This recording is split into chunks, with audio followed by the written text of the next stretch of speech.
The surprise movie.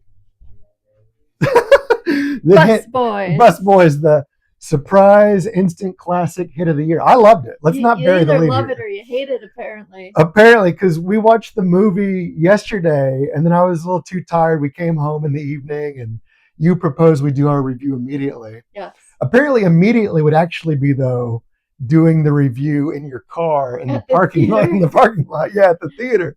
I guess that's the way to do it. Because what we did do when we came home, I laughed a lot at this movie. It was so funny. It was so funny. These guys are professional comedians. They're professional funny men. And you know what? I also want to like kind of give my professional like resume. You've got a type 5. I worked at the Tempe Improv, America's world's greatest improv theater and comedy showcase. So you know funny. I know funny. I've seen all of the greatest comedians, and I saw them like at least 5 times a weekend. Mm-hmm. And it was great. I feel like this was a good comedy movie, and the people that went in there expecting some like I don't know what you'd be expecting, because I mean David Spade has been a known quantity basically my entire life. Yeah. I mean the vast majority of my life. It's you know you're gonna go see what, like Joe Dirt. This is like a spiritual sequel to Joe Dirt in obvious ways. What's the other one he did, like Dickie Roberts, Child Star? Or was that him or was that another guy? I don't think that was him. Or he was in the Grown Ups, but he's been in all these Adam Sandler movies, right. Especially. You just know what you're going to get. And with Theo Von, you know what you're going to get. I think that with these people that are having trouble finding the comedy in this movie. Other YouTube reviewers we're talking about. Those are the people having the trouble. It's because they don't know comedy. They think that the stuff that's been like filtered through all these movie execs and all of this like screenings and all of that, they think that's comedy. But it's not. If you go to comedy clubs, you watch open mics, you know that there is a very different side to comedy. Mm-hmm. This was comedy. This was comedy gold. And the only thing that this one was really missing was the late, great Norm Macdonald. Yeah, that would have been great. Another thing is there's really an absence, not just of Norm Macdonald, but you would expect to see like a cameo from Kevin Nealon, or maybe not Adam Sandler himself, but like other people from that crew, Chris Rock, Dana Carvey, that David Spade does a podcast with. You would think there'd be more like SNL alum cameos. They couldn't afford it. Well, they made the movie on their own time. Yeah, which means they didn't have to go through studio execs. They didn't have to go through all of these screen tests and all of that stuff. They got to write, produce, and put out exactly what they wanted. Yeah, and it's potentially offensive, potentially inappropriate. I won't go through all the offensive and inappropriate jokes because I don't want to spoil them. You'll laugh. Well, you'll laugh, but also they did not land all of them either. Not necessarily. I'll tell you, I'll just say this. The scene that I think was supposed to be very funny that didn't land for me was when he was... Spoiler alert. Yeah, okay, this is spoilers. When he's thinking the guy that's in the wheelchair can walk again, and then he starts messing with his legs. He's like, it's a miracle. Yeah. Theo Von's doing it. Yeah. That didn't really land for me, but that's like an example of, okay, for those of the differently abled or handicap or disability, there's offensive stuff there. Right. For, gender stuff, men and women, there's offensive stuff there. Yeah. For race and ethnicity, there's offensive stuff Sexuality. there. Yeah. Animal lovers. Status. Yeah. There's something great for everyone to get offended by, but that's kind of how comedy is. So I worked in the box office.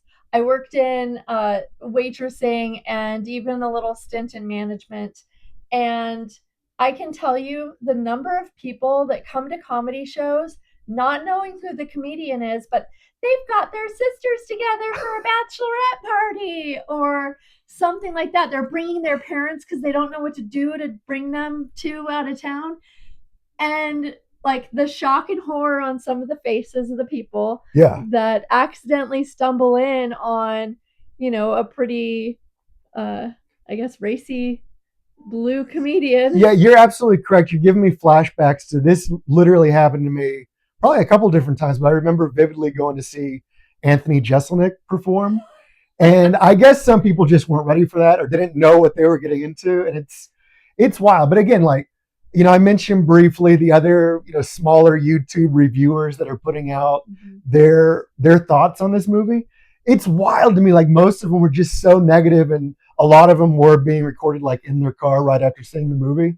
And I don't want to be like too critical, but here I go. These people, it's not just that they have a different sense of humor. I don't think they have a sense of humor. Right. Because I think this is just genuinely, if you think things can be funny, there are very, very funny things in Busboys. Yeah, I'm laughing just thinking about it. If you're a NIMBY, don't go. Not in my backyard. If you are, a pearl clutcher, don't go. This is not for you. I am going to call out this channel's doing pretty well for themselves. It's the first I've seen of it on YouTube, but it's called the Flick Chicks, and they're these older ladies. They seem very nice, but it was just so funny to me because they were doing a review in their car. 2 women in the front seat, but they had a third friend with them in the back seat that was just hiding the whole time, which was almost as funny as anything in this movie. I was laughing so hard and they weren't trying. I don't think that was like a joke they were doing, which obviously makes it even funnier. Just this setup of like, we're going to review the movie. Our friend doesn't want to be in the video, so she's hiding in the back seat, but they didn't care for it. So one thing that David Spade and I have in common is we both grew up in Arizona. Yeah. And I really loved that this movie was a call out, nod to Arizona. Not the best parts of Arizona for sure, but it's definitely an experience you can have in Arizona if you, I guess, aren't rich. Yeah, it's funny to me that this was filmed in California. Right. Which, they used to film movies in Arizona. I guess they don't do it as much anymore. No, we lost the tax credit that gave them the incentive. If there was that tax credit, and this is, something, if you're a legislator in the state of Arizona, get that tax credit back because so many people worked here and it was an amazing thing to have happening. Yeah. Now, when they want to do a cowboy movie, they just go to New Mexico. And when they want to do most anything else, they go anywhere else. But it's funny to me that this is like set in Arizona, but they're filming it in California. But there's still some clearly, both of them have. David Spade, like you said, grew up in Arizona. Theo Vaughn was here at one point because I think they both said they genuinely were busboys here in Arizona at one point. I was a busboy too, not in Arizona. And I did get that promotion. This is what they want in the movie. They want to become waiters because waiters score. They've kind of like got a Beavis and Butthead motivation going on. They do, yeah. Where they just want to. Well, it's not entirely scoring. That is a large part of it, but they also both want some respect, some dignity. There's some unresolved father issues going on. There is some buried conflict between them. They don't realize that they have to hash out towards the end. So this is another thing that I like about the movie is that you do care about them as characters, but it is still. There's another way of looking at it where it's like kind of a loose connection of comedy scenes, but it's still stitched together with a story and with character arcs, and you do want them to get what they want. So in that sense, it's a real movie, but it's also a cheaply, put. I don't mean it's cheap, but it is. It was a $3 million movie. It's a low budget film. Yeah. But one thing that I really like is that they still went union. They still made a union film. So they learned all the rules for that. They made sure that all the safety measures were in place. They got great people to participate in this to make a real professional film. Yeah. It has not been a big success so far, which may break poor Theo's heart, but it made 1.5 million over the weekend? 1.6. That's good. Yeah. So it's better than nothing. About half of what they invested, but they only get half of that. Yeah, but they made it in the opening weekend, so hopefully more word of mouth will get out there, more people will just see if that's their type of humor, if that's the comedy that they want to see. But I do expect that if it does relatively well, both of them will make some more movies. Yeah, I hope so, because I think it was very funny, and I do think it was a benefit to them how hard it was to make this movie, because I think it gave them the time and the space to start with a really funny script, which they absolutely have. And that's like the most important thing. before you get going actually making the movie. I mean, there may have been some degree of improv in there, but I think like all of, the stuff like the road radar, I don't think that's a real device. And I don't want to go into too much detail and ruin it. Right. But bits like that, obviously, they had to write out because there's like digital effects too that they're using. So they couldn't just make it all up on the fly. And Theo Vaughn, we were watching some clips of him talk about the movie, and he was saying that to paraphrase roughly, they weren't getting a lot of support or help from agents Right. or other I people. was going to say that really this movie could have used a lot more direction from a director. From what they're sure. Like it's great to have another party that's getting the whole picture and seeing what it's looking like, um, how many takes they actually need to get, and giving them a option for different ways they can go with it. Mm-hmm. I'm not sure like how much editing they did on this film.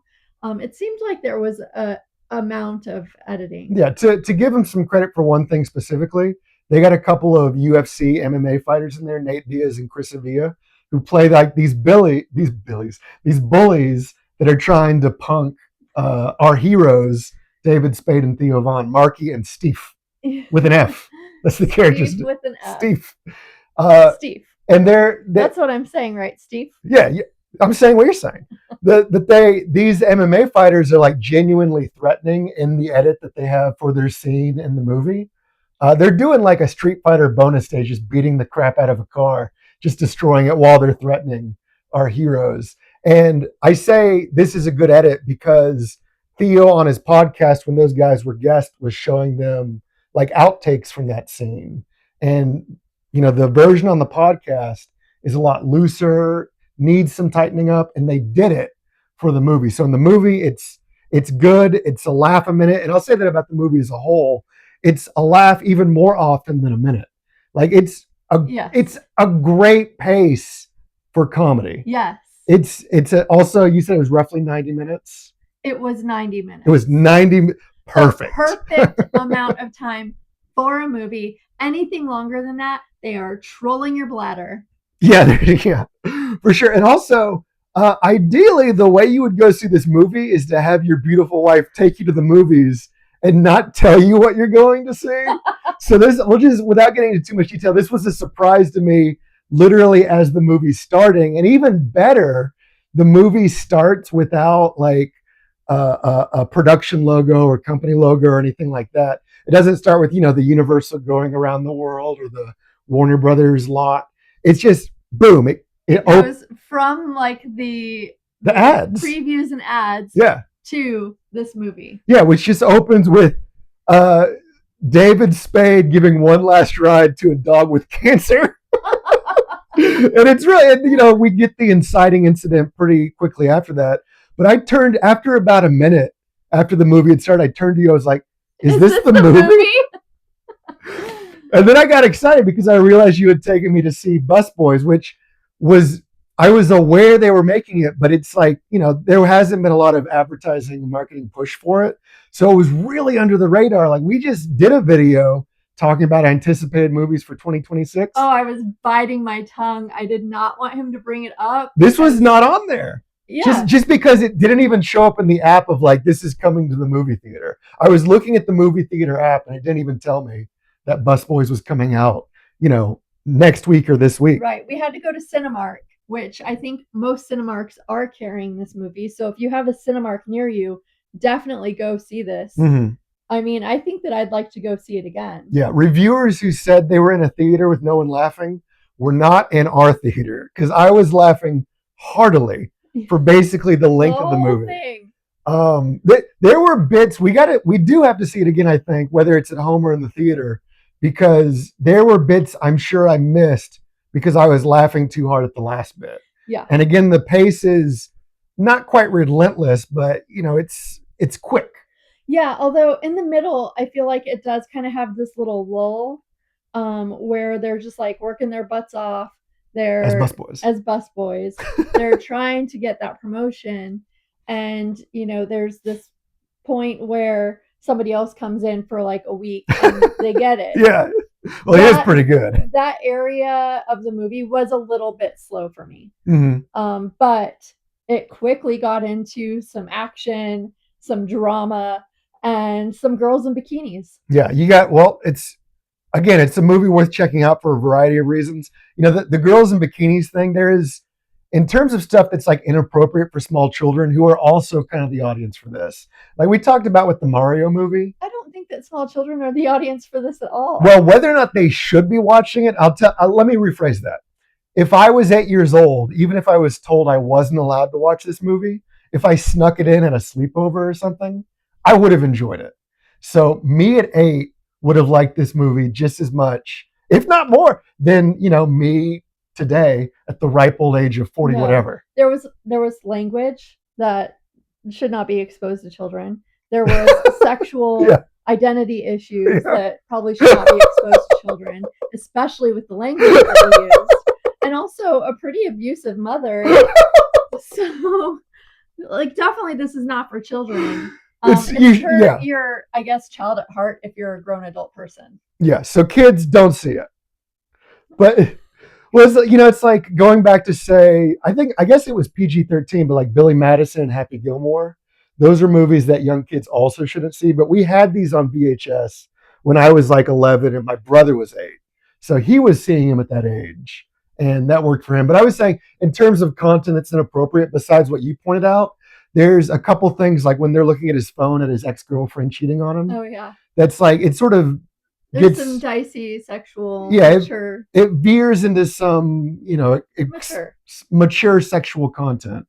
But aside from that, the violence is mostly cartoony. There's a bit where it's funny because there's almost a moral lesson too, where they're gonna go sell drugs, and then the cops immediately bust them.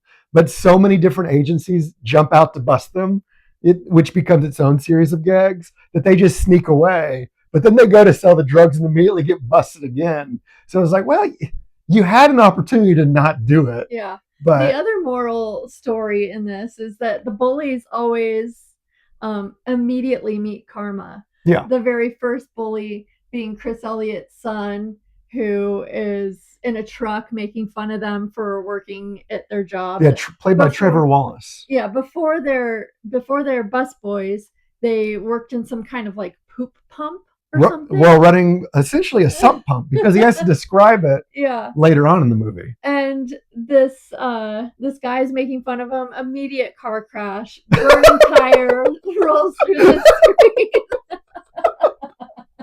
It's so good. I think anybody that didn't have a good time during this movie just wanted to crap on this movie and like must have been like taking notes about everything they didn't like instead of like digesting the film. Instead of just laughing because it's funny.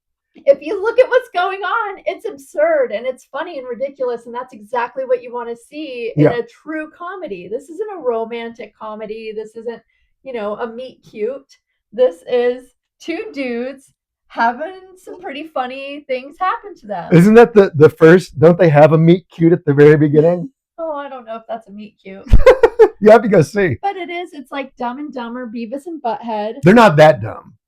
Here's the thing. So I actually want to say this about the relative level of intelligence for these characters is I think they compare favorably to the Dumb and Dumber guys and Beavis and Butthead. They come across smarter than that. And honestly, they're both Theo Von and David Spade are just playing the Theo Von and David Spade characters. Like however much they're making up the way they present themselves to the public and their persona in all forms, podcast and otherwise, they're basically just doing that in a film. No. Total disagreement on my part here. Because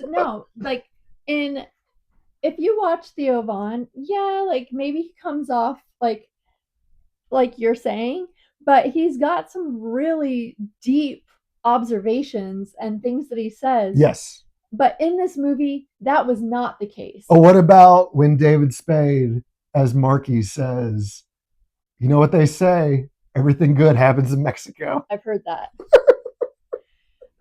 But see, those are the characters. That's not who they portray themselves as comedians and people. These are characters that they made up. that they played on a screen. And so yeah, these characters are less intelligent. They both think that by being bus boys, like the bottom of it, they're gonna become waiters, and that waiters are gonna get all the chicks and be able to buy their moms a dangler. Stop. Well, just to put a pin in that, like they're dumb, but they're also witty, and I think that comes through for the characters too. Yes. They've got plenty of good one-liners and stuff. And their supporting characters definitely help them to achieve this kind of absurd dream. Yeah. So 2 thumbs up. We both like it. Go Hey, see it. and speaking of thumbs up, why don't you smash like on the video and then go ahead and subscribe to the channel? Or else you're never going to see us again.